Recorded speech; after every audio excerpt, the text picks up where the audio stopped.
let's have a quick talk about Metatron. He's been requested.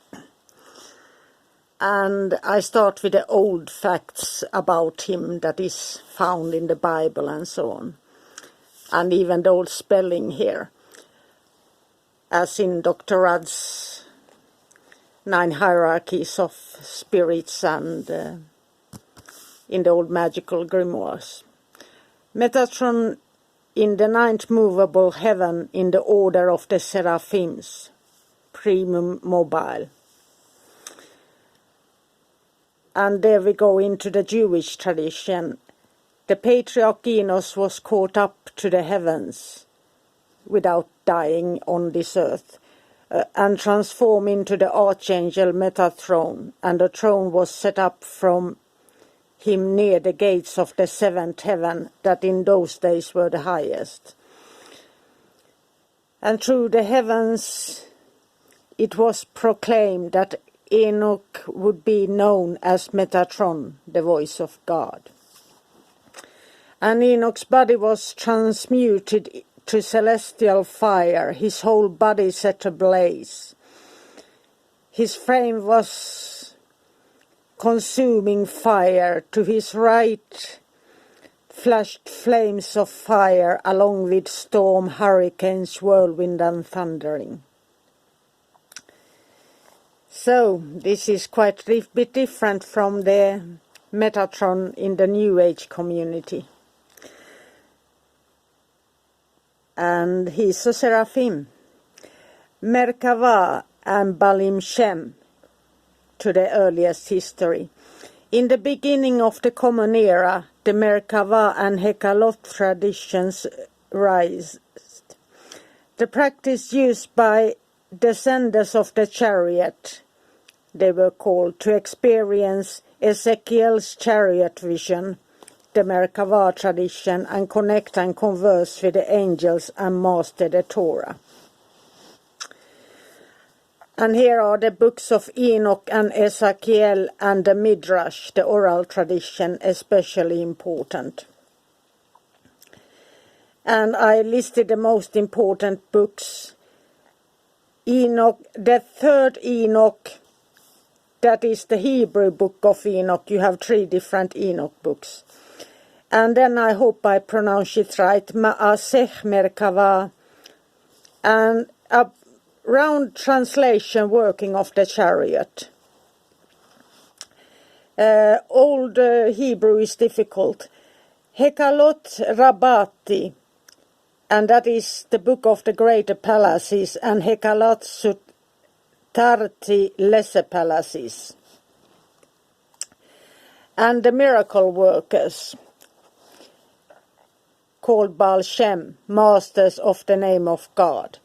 Especially during the Middle Ages, rabbis who were masters of the practical Kabbalah and Merkava, and also could take it down to this word as a mage, we could call it a magician, and work miracles and so forth.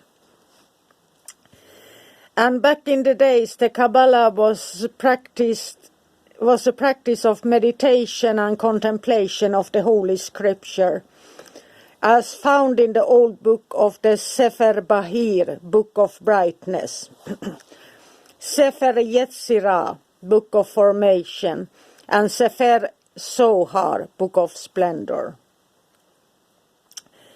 And these traditions were practiced and looked upon by Jews, Gnostics, and Christian mystics. They were fascinated by this. And to mention a famous Baal Shem, Rabbi Israel Ben, in the late 1700s, a Jewish mage and Merkava mystic, aka Baal Shem Tov, who would found the Hasidic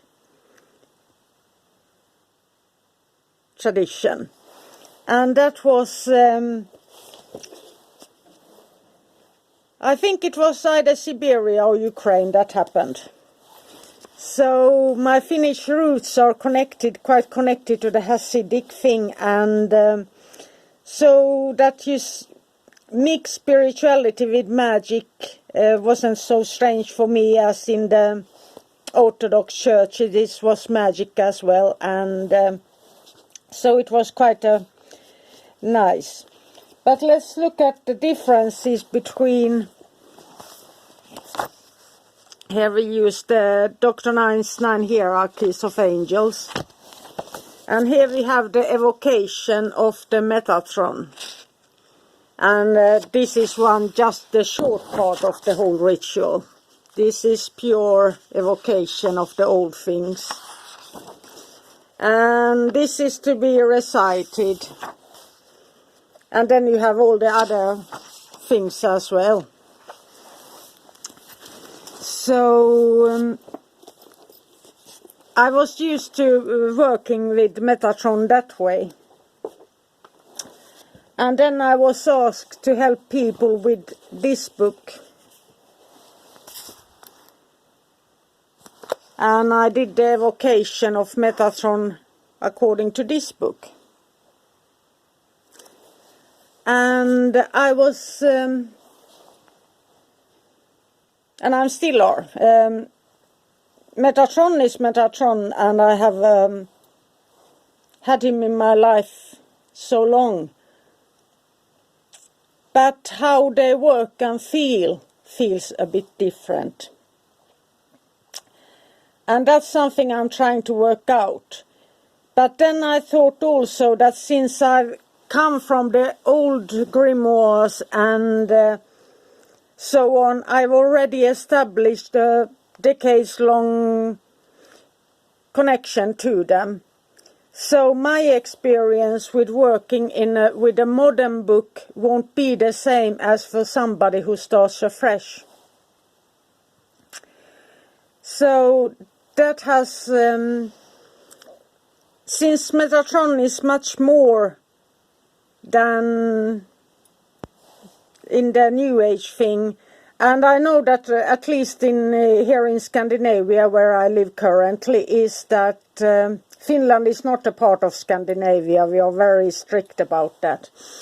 We don't want to be associated with Sweden, really. So it is so. A lot of people, they meditate, they practice yoga and all those things combined, and they buy these candles and chants and Metatron. So what I'm trying to figure out, how I know that angels, they have different offices and they work in very different ways, and I'm used to that, and they all have a light and a dark side as well. But in this book, I can still recognize his energy, and I can do the evocation, but he comes like much kinder, gentler version in this than when you do a full grimoire.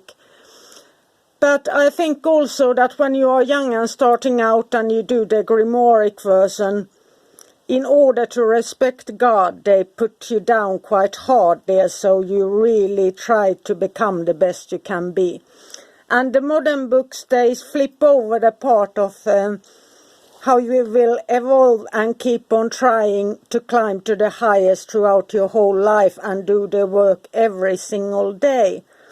And I think that when you buy a book that promises a ritual that takes 25 minutes and it changes your life versus a lifetime commitment to the magic of the old grimoires.